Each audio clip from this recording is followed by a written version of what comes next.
Living things must, multicellular things must do this all the time. We said with meiosis, it's a little bit different. We're making different copies of cells. Specifically, what kinds of cells? What kinds of cells are being produced during meiosis? Eggs Wow, great and multiple sperm. choice question for the next exam. Eggs and Sperm. cells. Eggs and sperm cells. So these are the ones we want to be different. We don't want them all to be the same. We want them to be different from one another. We want some variety. We want the genes to be shuffled a little bit, and they are shuffled. And we said we're not going over the stages of meiosis. So don't sit down this weekend and sit there and find some website somewhere or read your book about all these stages of meiosis. It's a lot of detail, and we don't need that. We don't need it. Get the big picture here. That's my approach on this one. Get the big picture. When I did that interview 20 years ago for this position, that's the same approach I took with the faculty. I told them, I don't care. You know, I did go over the stages, but I said, I don't care if you remember the stages or not. What I want you to do is take home the big picture here. Why this is important. And it's huge. It's extremely important, as we'll see. So, this crossing over process during the stages of meiosis. And there are a couple of stages. There's a mitotic phase and then a meiotic phase. So basically what we do during the mitotic phase is double everything and then shuffle it and then apportion it out, divide it out. But during this mitotic portion, something called crossing over takes place.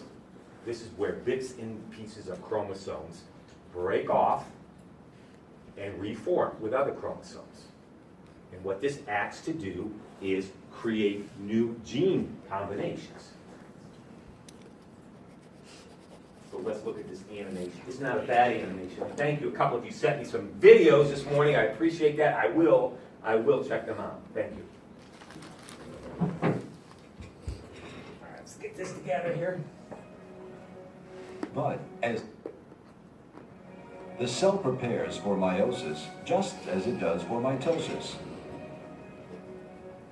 But as the DNA condenses, each chromosome finds its homologous counterpart. These matching pairs of chromosomes hold equivalent genetic information, one set from mother and one from father. So one from your dad, one from your mom. Comes the first shuffle of nature's genetic deck. The two homologs trade genes in a process called crossing over. So remember, this is a copy, this is a copy. This is a copy, this is a copy. We call them homologous chromosomes. So this would be from the male, this would be from the female. This would be from your mom, this would be from your dad. This forms new hybrid chromosomes.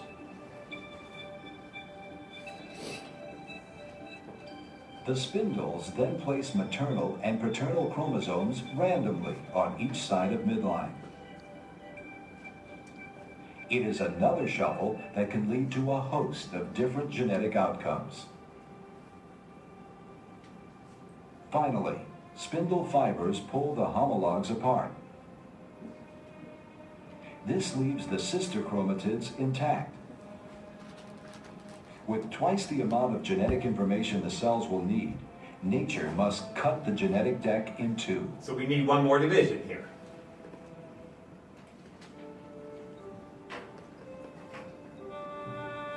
This second division produces 4 unique sets of chromosomes. Because they carry half the genetic information, we call these haploid cells. Many of them will mature into sperm and eggs, the reproductive cells called gametes. Okay, you see what was accomplished there? Shuffle those genes. It's like shuffling decks of cards. If we have a bunch of decks of, if you have 100 decks of cards up here, and they're all in the same order, the cards, and you pick each one up and shuffle it for 4 minutes. You shuffle it for 4 minutes. What are the chances of you having the same order of any of those cards in any of those decks when you're all done. Probably not very good. So in a similar sense, this is what happens when sperm cells and egg cells are made. So that meiotic process will result in 4 sperm cells, each one different, and 4 egg cells, of which only one usually develops. But the key is different gene combinations. Okay. So let's get to the meat of the matter. Why is it so important? Well, we know new gene combinations are produced. So as we said on Wednesday, male sperm cells are all different genetically. Female eggs, all different genetically. So if you have siblings, this is why you share some of their physical characteristics, some of their traits, but not all of them. Even though, well, I came from the same set of parents. Why don't we all look alike? Well, if meiosis didn't happen, would you all look alike? I should say it. No, let me start again. That wouldn't work. If crossing over did not occur when your father's sperm, your mother's eggs were created, would you look just like all of your siblings? Yes, Yeah. you would. You would. Those genes would not have been shuffled, but they're shuffled, thankfully. So you do not look like your sister, your brother. You may share physical attributes, yes. You might have the same nose or the same eyes or whatever that might be. But you have differences also. So think of, I need to work on some similarity photographs here on the PowerPoint, but best I could come up with is the Baldwin brothers here. You can see that they're all brothers, yes. What attributes do they share? Smile. Their nose. Their nose. Their eyes. Forehead's very similar. They're all kind of creepy. Well, that's not a genetic trait, but they all make bad movies. But you see some similarities there. But they each look differently from one another also. Pardon me? Yeah, that would be one I should look out. Yeah, that would be a good one. Find some comparison photographs. That's a good idea. Well, how about this one here? Their nose and their smile. Certainly tell they're sisters, correct? Yeah. Look at the similarities. Noses, smiles, hair, foreheads to some degree, kind of the shape of the head. But even the eyes, look at the eyes, very similar. So it's not hard to tell. You know, you're walking down the street or in a store or something, and you look at two people and say, yeah, it's a pretty good guess that that's father and son there. Or that's mother-daughter, just by looking at their physical features. But they share different characteristics also. Okay, so what? Different characteristics, big deal. So here's the take-home message. So with crossing over, we produce variable populations, variable gene combinations in a population.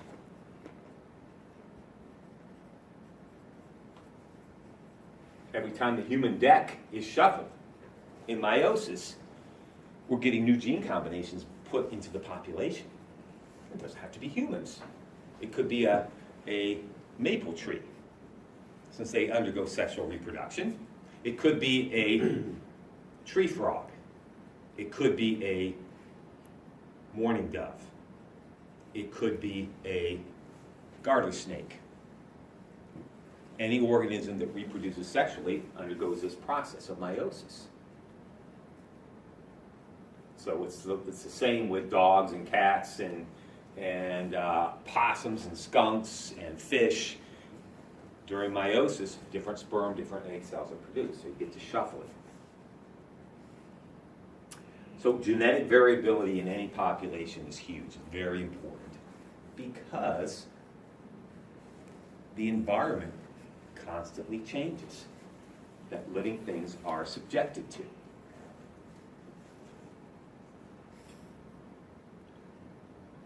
We talked a little bit about this day 1 or 2. We talked about characteristics of living things. We said one of the things they must do is to evolve, change over time. And we said, why? We said, environments are always changing. Environments become cooler, perhaps, warmer, drier, sunnier, more humid. The environment changes.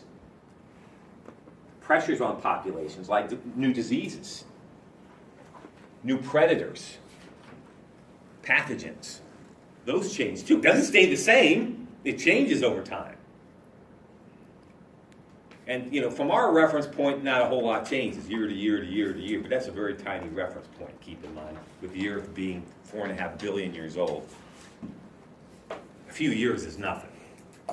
Maybe we don't see a lot of change. But Mother Nature isn't interested in just a few years. She's interested in the long haul here. So if species are going to survive long term, if species, not individuals, if species are going to survive long term, they need to change with the changes. They need to be able to adapt to these changes. A new predator, a windier condition, perhaps if you're some sort of plant, a drier condition if you're a tree frog. If you don't, what happens? Eliminated. Yeah, Mother Nature takes care of you. As a species, she takes care of you. So this whole idea is the basis for evolution in the so-called survival of the fittest. Let's talk about this. I'll give you a couple of examples, and you get the idea here. You probably already have the idea. So let's look at zebras. Now zebras are not the same. You go to the Bronx Zoo and see some zebras and say, oh, there's 5 zebras there. They all look the same to me. I don't need to see any more zebras. Right? They all look the same. But we know they are unique individuals. They are very different from one another because they were produced through sexual reproduction. And with sexual reproduction comes crossing over. So the male zebra, the female zebra's eggs, sperm, went through this process. Genes were shuffled at different gene combinations. So they might look the same to us, but no. So let's say as a result of crossing over, one individual, focus on one individual, gets a gene that codes for a protein that produces leg muscle. Okay? It's controlled by the genes, right? Yeah, absolutely is. Amount of leg muscle you would produce. So as a result, this one gets that gene through the random shuffling of the deck, right? Shuffle the deck of cards. Through the random process of crossing over, he's the lucky one. He gets this gene, and it's a favorable gene. So if you have a little bit more leg muscle back there, chances are you can evade a predator. Escape a lion attack. Or at least you'll be more likely to. And if you can escape that lion attack, what will that leave you capable of doing in the future? Reproducing. And passing that gene onto your offspring. That favorable gene.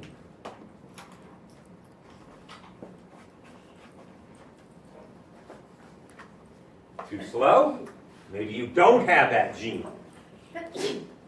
I love how its tongue is out. Maybe you got a bad gene. When I say a bad gene, a gene that just doesn't code for that much protein in your back leg. So you're a little bit slower than the other guy or girl. That's a great photograph, isn't it? Unbelievable. Too slow. It doesn't work like that, unfortunately. Only it could. Slower individuals captured. Mother Nature, goodbye-bye. That individual, that supposed weaker individual, is removed from the population.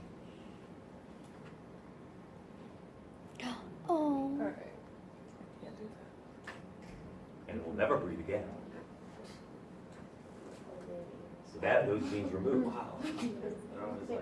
That's a great photograph too, isn't that great? That is. It's sad and disgusting, but everybody's got to eat, you know? How's that any different from you sitting there with a big steak and there's no difference. No difference. No, we don't eat it raw. Let's do it again. Sugar maples. This doesn't have to happen just in animals. Anybody that reproduces sexually, same deal happens. So sugar maples. Now you walk out on the green and you say, sugar maple nice, yeah, they're big trees and they look the same to me, whatever. But we know genetically they are distinct, unique individuals because when sperm cells, egg cells were produced in the flowers, genes were shuffled, new gene combinations resulted. So they are different. So let's say one sugar maple plant has a gene that allows it to be more cold tolerant. Plants can produce a compound. It's an antifreeze type of compound that they fortify their cells with in the wintertime to keep their cells. It's a little bit of water in many of their cells going into winter. And the last thing you want is those cells to freeze. But they can't get all the water out. They back out as much as they can, and they back it down into their roots. But still some water there. So maybe a sugar maple gets a gene that allows it to produce more of this compound than that tree over here. So these individuals are more likely to survive the extreme cold, hydrolyze that starch in the spring, use it to break dormancy, survive another year. And do what in the meantime, hopefully? Reproduce. Pass that gene on to your offspring. These are the fruits of the sugar maple here. Helicopters. Yes. Whatever you want to call them. Helicopters. And pass that cold tolerance on to your offspring.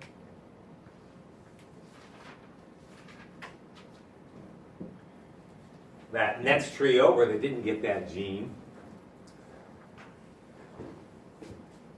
might be a bit less cold tolerant, may not survive an extreme winter event. Might survive most winters, but it's when you get these extreme winter events, 20 below zero types of nights.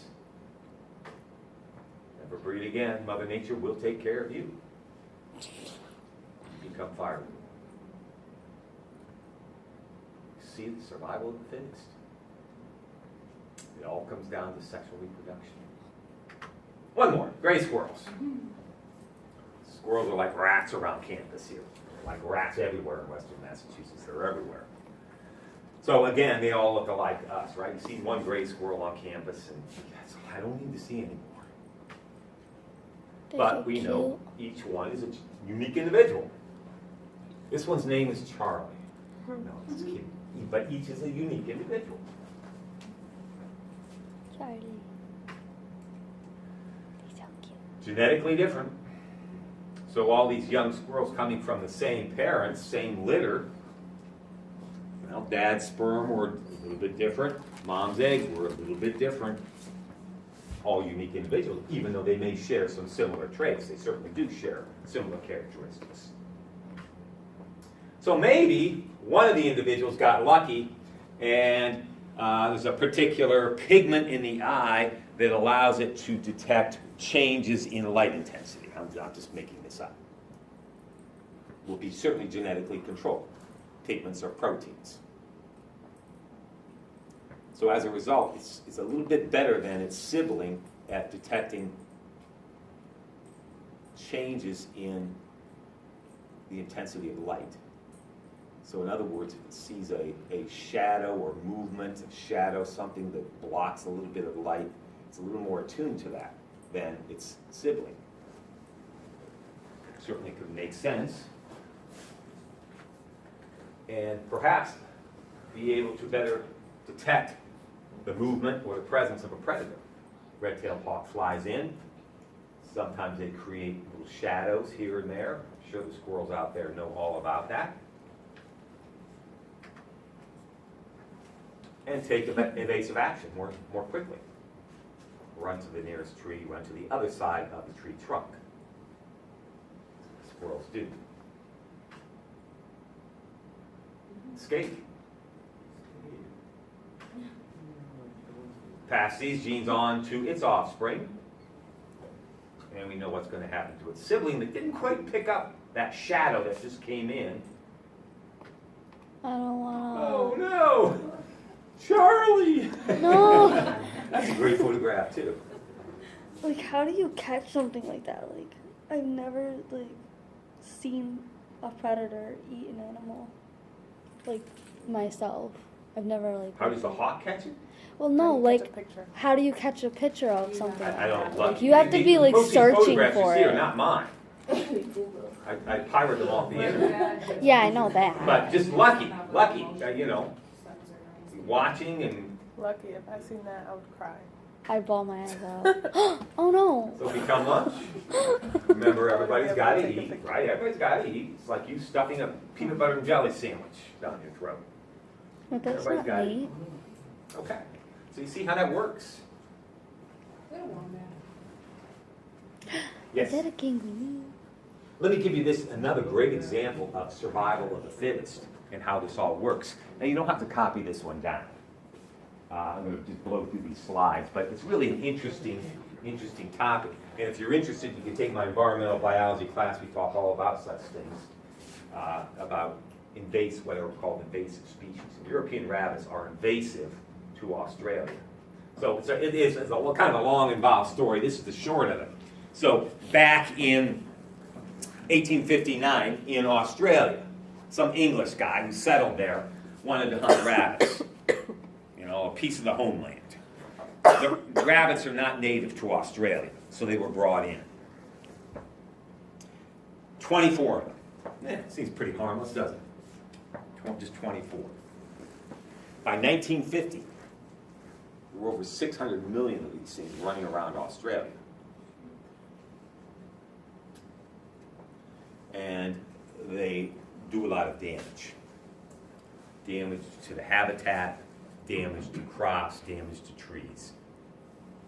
Hence the name invasive species. Invasive species are very aggressive species, and typically they are in a place where they don't belong. It's not their native geographic range. But they survived, though. But they survive very well because why? Why do invasive species survive in a place they're not native to? Zebra mussels, if you're familiar with zebra mussels, or emerald ash borers, which are rolling into the state right now, going to wipe out the ash trees in the state. Or the hemlock woolly aphid is an insect from Asia brought over accidentally. Now it's killing all the hemlock trees in the state and throughout eastern North America. Gypsy moth caterpillars, invasives. Why do they have one up on everybody else? What? They have something from their natural habitat that we don't know. No, it's a good guess. No natural predator. No natural predators here. Where are their predators? Where are their diseases? Back home. So they get to run the place. Pretty good. Nobody really to control your populations like they should be. No diseases, no causes of mortality. So anyway, big numbers built up, huge problem for Australia, all sorts of attempts to control these things. Everything was tried, really didn't help. And cost per year was around $250 million. There's an old-time photograph there. Look at the rabbits around this watering hole here. Fences were put up to try to exclude the rabbits. And you can see how the vegetation changes here, from here to here. It's both dry, but you can see much more vegetation out here away from the fence where the rabbits can't get to. I mean, they just rip the land. So abundant. They damage trees. That kills a tree. They eat the bark portion of the tree. Distribution in Australia. Now, it's a little bit blurry, a little hard to read, but the darker red here is abundant, the red is common, the yellow is occasional. So for most of the country, it's abundant and common through here, distribution of the rabbits. And one of the big concerns was all these unique, very unique marsupials that live in Australia, that found nowhere else on the planet They're so except cute. Australia, were impacted. So you've got all these rabbits running around impacting these species, and it impacted the populations of these species. So one attempt was to bring in foxes. Foxes like rabbits, right? Makes sense. Let's release a bunch of foxes and they can go to town and, wow, eat all these rabbits, let's put a dent in their population. Well, think that worked out? Now No. you have a fox problem. Didn't have a fox problem. Now, foxes are not native to Australia either. So you're bringing in an invasive species, a potentially invasive species to control an invasive species. That rarely works out. But the problem was the foxes said later for these rabbits, they run too fast. What am I going to eat? These guys are a little slower. This is a better lunch. More quickly obtained. So unfortunately, the foxes started going after the marsupials. That didn't work. So poisons, traps, bounties put on these things, but when you've got 600 million running around, it's kind of hard. That's an old postcard there I found on the internet. Rabbit Drive, Australia, circa 1930. Fence was put up, try to control them. Man, that's expensive. Got to maintain it. Longest fence in the world, over 1,100 miles. How about that? It's a long fence. So, somebody got the idea to bring in a virus. It's lethal to rabbits in South America. Spread to rabbits by mosquitoes and fleas and other parasites. And it worked pretty well. It killed all but 12 million of the rabbits. Wow. Pretty good. That really knocked them back, didn't it? So 0.02% were left. About 12 million. But what? Some of those rabbits were what? Immune. They were resistant to the virus. So you whacked all the ones that didn't have the immunity to the virus, and everybody who survived, survival of the fittest, everybody who survived lived another day to do what? Reproduce. So close, but no cigar here. So now today, only about 40% are killed by the virus. So I'm not exactly sure what they're doing. Australia may have just resigned themselves to, well, this is going to be a problem for a while, and I'm not sure what they're doing today. But it's a nice illustration of genetic variability and what that can do for a population. All right, so we shuffled the deck, yes, during meiosis, during crossing over. Sometimes you get a good hand. And the winners, so to speak, keep playing. Sometimes the cards aren't so good. Losers go home. So it's that way in nature. Losers, you're out of the population. This is the way Mother Nature works. It's a beautiful design if you think about it. It's a beautiful design. Those individuals who are most fit to reproduce, in the eyes of Mother Nature, will reproduce. Now, of course, humans, does this really act on humans a whole lot anymore? Why not? Because we don't have any like predators other than like illness. Well, we have a lot of illness. Well, yeah, but What have we done to our predators? eliminate them. What? Eliminate them. Yeah. And then, here in the East, we had grizzly bears running around, mountain lions running around back in the day. They certainly would eat you if they could catch you. But what did we do? We eliminated them here in the Eastern United States. You won't find them here anymore. But diseases, what are we doing to diseases? Cures. What are we doing with, childhood immunizations. Think about that. Many of us in this room would be here without childhood immunizations, right? Some disease would have killed us, but we're here. So yeah, humans are kind of skirting around this a little bit. Other organisms, no, they have to play by the rules. Thank goodness for our big brains. Okay, so let's summarize advantages of meiosis and sexual reproduction. So you remember back on Wednesday we said there are some real disadvantages to sexual reproduction. We said it's slow. You have to find a partner. It takes a lot of energy. But we didn't talk about the upside. The upside is you now have a more variable population. So it takes longer, it's slower,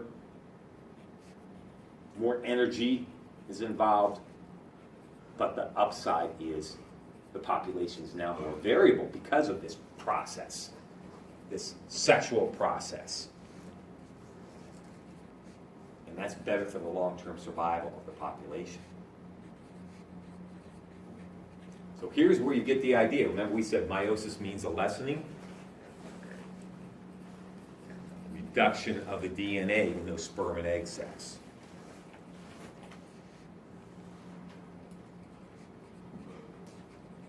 So if I rephrase that quiz question from today for the exam, and I say a pumpkin cell starts out with 10 chromosomes at the onset of meiosis, how many chromosomes will each newly produced sperm or egg cell possess at the end of meiosis?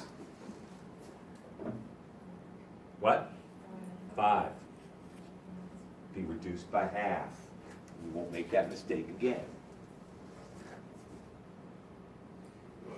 So you see the upside of sexual. The downside, slow, takes time, have to find a partner, blah, blah, blah. The upside is you've got variability in the population now. So something changes, you're much more likely to withstand that change. What about those organisms that reproduce through asexual means? What's the problem? Now, we saw the upside to that. Boom, fast, resources, I can quickly exploit it. I can reproduce quickly, I don't have to spend a lot of energy, I don't have to find a partner. That's the upside. What's the downside to asexual reproduction? There's no variability. No variability. Everybody's the same. So the first big environmental challenge that comes along, if everybody is equally susceptible to, let's say, a drought, dryness, wind, a new disease, what can happen to everybody? Everyone will die because there's no differences, Yeah. no variability. Take out everybody. So here's the problem with endangered species. Well, somebody tell us the problem with endangered species.